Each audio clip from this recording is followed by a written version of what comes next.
So hey my dear students, welcome back to our YouTube channel.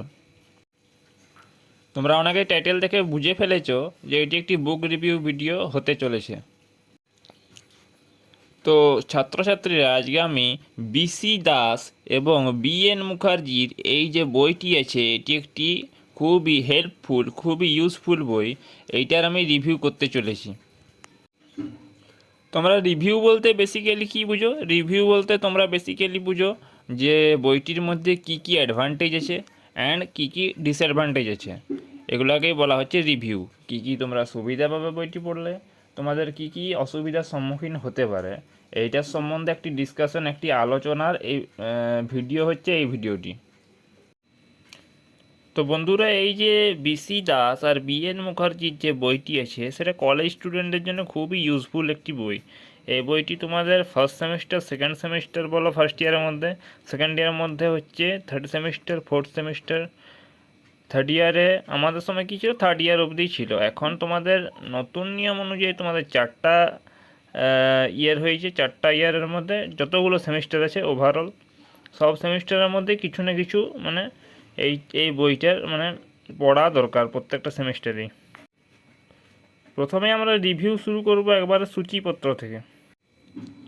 তো দেখো, first চ্যাপ্টারটা ওঠে ডেফিনেশন অ্যান্ড ফান্ডামেন্টাল প্রপার্টিস। এগুলার আবার 8টা পার্ট আছে, মানে 8টা খণ্ডাংশ আছে। 8টা পার্টে এই ফার্স্ট চ্যাপ্টারটাকে ডিভাইড করা হয়েছে।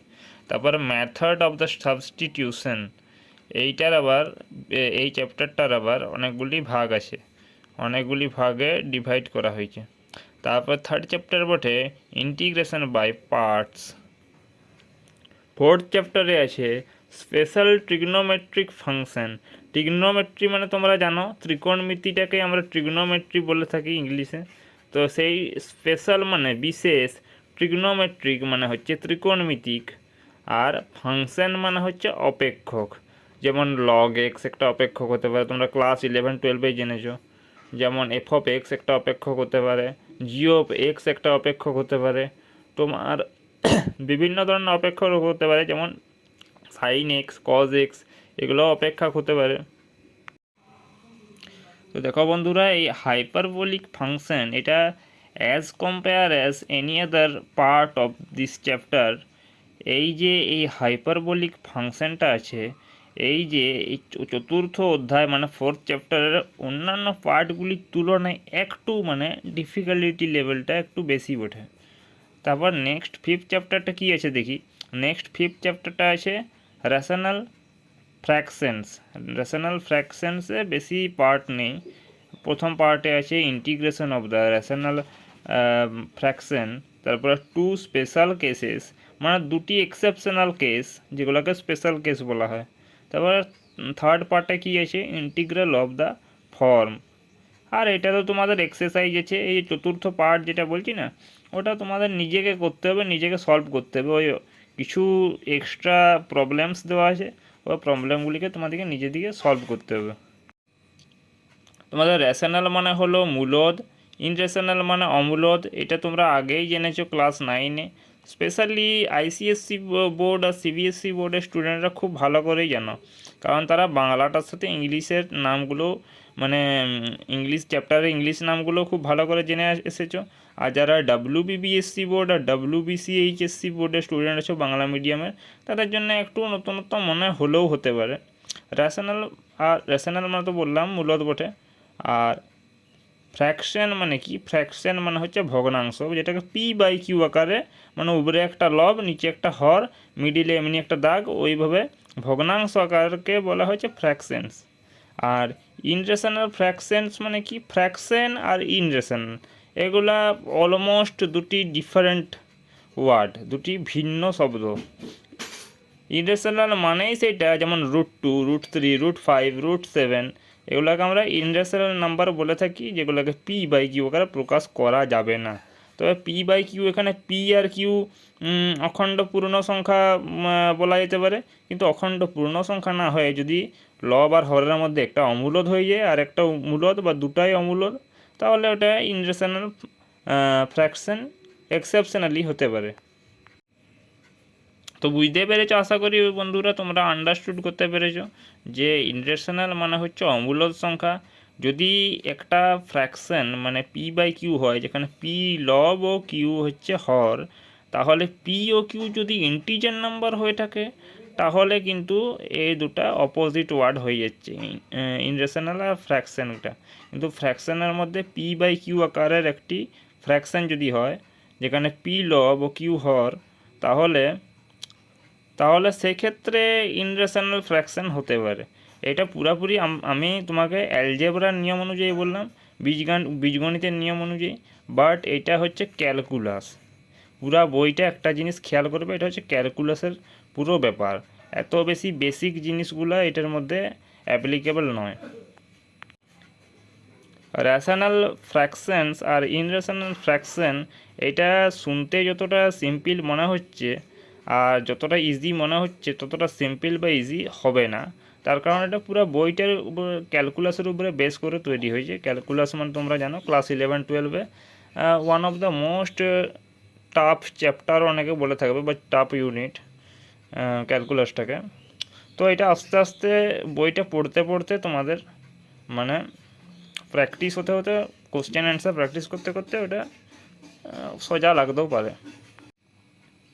এতক্ষণ পর্যন্ত আমরা সূচিপত্রের এই বইটির যে সূচিপত্র, সেই সূচিপত্রে যে চ্যাপ্টারগুলি রিলেটেড ডিসকাশন করলাম, সেই ডিসকাশনে থেকে বুঝতে পারলাম যে তখন যে চ্যাপ্টারগুলোর সম্বন্ধে আলোচনা হলো সেগুলোর সম্বন্ধে বেসিক আন্ডারস্ট্যান্ডিং তোমাদের এখন অবধি হয়ে আছে ক্লাস 11-12 প্রিপারেশনের মাধ্যমে। দেন এরপর দেখো, এরপর 7 চ্যাপ্টার, তারপরে হচ্ছে 8 চ্যাপ্টার আছে ডেফিনিট ইন্টিগ্রেশন। এগুলো একটু নতুনত্ব জিনিস মনে হতে পারে তোমাদের। তারপর দেখো বন্ধুরা, এখানে টোটাল 25টা চ্যাপ্টার আছে, 25 চ্যাপ্টার্স। সেই 25 চ্যাপ্টার্সের মধ্যে কোনো কোনো সময় কি হয়, চ্যাপ্টার নাম্বার 24 বা 25 বা শুধু chapter number 25 out of syllabus college বা ইউনিভার্সিটির অথরিটি থেকে করে দেওয়া হয় আউট অফ সিলেবাস। বাট তোমাদের নিজেদের থিওরিটিক্যাল নলেজ বা কনসেপচুয়াল আন্ডারস্ট্যান্ডিং গড়ে তোলবার জন্য তোমরা নিজেরা পড়তে পারো, সেটা তো কোনো সমস্যা নেই। তোমাদের খুব সুন্দর করে একদম থিওরিটাকে স্টোরির মতন করে, গল্পর মতন করে এখানে এক্সপ্লেন করা হয়েছে। একবার সহজে প্রত্যেকটা জিনিস একদম ধাপে ধাপে, মানে বলতে গেলে স্টেপ বাই স্টেপ এক্সপ্লেনেশন দেওয়া আছে A to Z। মানে বইটা হচ্ছে খুবই ইনফরমেশনাল, খুবই নলেজেবল বলতে পারো। প্রথমেই ইন্ট্রোডাকশান না দিয়ে, প্রথমে ইন্ট্রোডাকশানের পরিবর্তে কী দিয়েছে, histological development of the calculus, histological development of calculus দিয়ে দিয়েছে। কীভাবে যে ক্যালকুলাস জিনিসটা একদিনে কোনো ম্যাথামেটিশিয়ানের মাথায় কোনো আইডিয়া এলো আর ক্যালকুলাস চলে এলো, এমনি নয়। ধাপে ধাপে বলা হয়েছে যে 1000 অফ ইয়ার্স ধরে কীভাবে আস্তে আস্তে ক্যালকুলাসের আবির্ভাব হয়েছে। ক্যালকুলাসের আবির্ভাবের পিছনে কোন ম্যাথামেটিশিয়ানরা সবচেয়ে বড়, সবচেয়ে ইম্পর্ট্যান্ট রোল প্লে করেছে, সে ম্যাথামেটিশিয়ানদের নাম, কোনো কোনো সময় বার্থ ইয়ার, ডেথ ইয়ার, এগুলো সুদ্ধা মানে দেওয়া আছে। ওদের বায়োগ্রাফি নয়, শর্ট বায়োগ্রাফি বলতে পারো। তো তোমরা স্টুডেন্টস, তোমরা দেখতেই পাচ্ছ যে এখানে কত ডিফিকাল্ট, কত জটিল কনসেপ্টগুলিকে একবারে সিম্পলিফাই করে, একবারে সিম্পলিফিকেশন করে সহজভাবে একদম A to Z এক্সপ্লেন করা হয়েছে, একদম স্টেপ বাই স্টেপ এক্সপ্লেন করা হয়েছে, উইথ প্র্যাকটিক্যাল এক্সাম্পল এক্সপ্লেন করা হয়েছে। তো ক্যালকুলাসে এন্টার করার আগে তোমরা ক্লাস 11-12-এ যদি অ্যালজেব্রার চ্যাপ্টারগুলি, তোমাদের জিওমেট্রি তো তোমাদের সেকেন্ডারি লেভেল অবধি ছিল, তোমাদের ক্লাস 10th লেভেল অবধি। তারপর হচ্ছে কোঅর্ডিনেট জিওমেট্রি, তোমাদের অ্যাকচুয়াল হচ্ছে কোঅর্ডিনেট জিওমেট্রির যে ইউনিটের সমস্ত চ্যাপ্টার, তোমার বেসিক অ্যালজেব্রা আর 11-12 হায়ার সেকেন্ডারি লেভেলের অ্যালজেব্রা, যদি এই সব কনসেপ্ট ক্লিয়ার থাকে, তারপরে ক্যালকুলাসেরও মানে এখন অবধি 11-12 যতটা ক্যালকুলাস শিখেছি তার থেকে একটু ডিফিকাল্টি লেভেল বেশি থাকবে, অবশ্যই বেশি থাকবে। তারপরে তোমরা এটাতে এন্টার করা উচিত। তোমরা একটা জিনিস ক্লিয়ারলি দেখতে পাচ্ছ যে এখানে কিন্তু মানে কলেজের বই মানে তো বুঝতেই পারছো, বাংলাতে একটা অক্ষরও তোমাদের নেই, একদম A to Z পুরো একদম ইংলিশে আছে। তো যারা আইসিএসসি বোর্ড বা সিবিএসসি বোর্ডের আন্ডারে ইংলিশ মিডিয়াম থেকে পড়েছো তারা একটা বিরাট বড় অ্যাডভান্টেজ বলতে গেলে পাবে। আর যারা বাংলা মিডিয়ামে ডাব্লিউবিসি এইচএসসি বোর্ড থেকে এইচএস পাস করেছো তাদের জন্য একটু মানে জটিলতা সৃষ্টি হতে পারে। তো দেখো ছাত্রছাত্রীরা, এখানে কি লেখা আছে, work to be done in putting a satellite in orbit, মানে একবারে স্টেশনারি লেভেলে বলতে গেলে তোমাদের যে ইউনিভার্সাল গ্র্যাভিটেশনাল কনস্ট্যান্ট সেটার মান কিভাবে বের করবে ক্যালকুলাসের সাহায্যে, সেটাও কিন্তু দেখানো হচ্ছে একটা অ্যাজ প্র্যাকটিক্যাল এক্সাম্পল। যেমন একটা ফাংশন আর এর একটা ফাংশন ধরা হয়েছে small M into capital M into capital G by R square. তোমরা এটা ফিজিক্সে পড়ে থাকবে, ফিজিক্সের চ্যাপ্টার একটা ছিল তোমাদের এই রিলেটেড, তো সেইটাতে আগেই পড়েছো। এটা আবার ক্যালকুলাসের সাহায্যে একদম ইন ডিটেলস এখানে একটা উদাহরণের মাধ্যমে দেখানো হয়েছে, শো করা হয়েছে। তোমরা যে কলেজে অ্যাডমিশন নেবে বা অলরেডি নিয়েছো সেইটার অনুযায়ী মানে সে কলেজটি যে ইউনিভার্সিটির অ্যাফিলিয়েশনে আছে, যে ইউনিভার্সিটির আন্ডারে কাজ করে, তো আলাদা ইউনিভার্সিটির আন্ডারে দুটো কলেজ হলে সে দুটি কলেজের মানে সিলেবাসও কিছু সাম ডিফারেন্স থাকবে, কিছু কিছু সামান্য তফাৎ থাকবে আর কি। কিন্তু এই যে বইটা সেটা আন্ডার গ্র্যাজুয়েশন কোর্সের জন্য খুবই ইউজফুল বই। এটা প্রাইস দেখো লেখা আছে ₹300 অনলি। তোমরা লোকাল মার্কেটে জেনারেলি 10% টু 25% ডিসকাউন্ট পেয়ে থাকো। খুব অল্প যদি ডিসকাউন্ট হয় তাহলে 10% তো মিনিমাম ডিসকাউন্ট দিয়েই থাকে। খুব বেশি ডিসকাউন্ট হলে 25% অবধিও ম্যাক্সিমাম ডিসকাউন্ট দিয়ে থাকে। যাই হোক, তোমরা যদি অনলাইনে পারচেস করো অ্যামাজন বা ফ্লিপকার্ট থেকে তাহলে অতটা ডিসকাউন্ট পাবে না।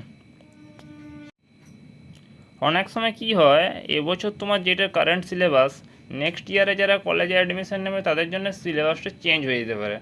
বাট যে কোনো সময় বলতে গেলে কনসেপচুয়াল আন্ডারস্ট্যান্ডিংয়ের জন্যে, অঙ্কগুলো বুঝবার জন্যে এই বইটি সবসময় ইউজফুল থাকবে। তো ছাত্রছাত্রী, ভিডিওটি এতটাই অবধি ছিল আজকের বুক রিভিউ ভিডিওটি। যদি তোমরা এমনি আরও বুক রিভিউ ভিডিও দেখতে চাও তাহলে আমাকে আমার হোয়াটসঅ্যাপ নাম্বারেও জানাতে পারো, কমেন্ট করেও জানাতে পারো, এনি আদার ওয়েতেও জানাতে পারো। তো আজকের ভিডিওটি এতটা অবধি রইল। ভিডিওটি লাইক, কমেন্ট ও শেয়ার করে দিও, চ্যানেলটি সাবস্ক্রাইব করে চ্যানেলের পাশে থেকো।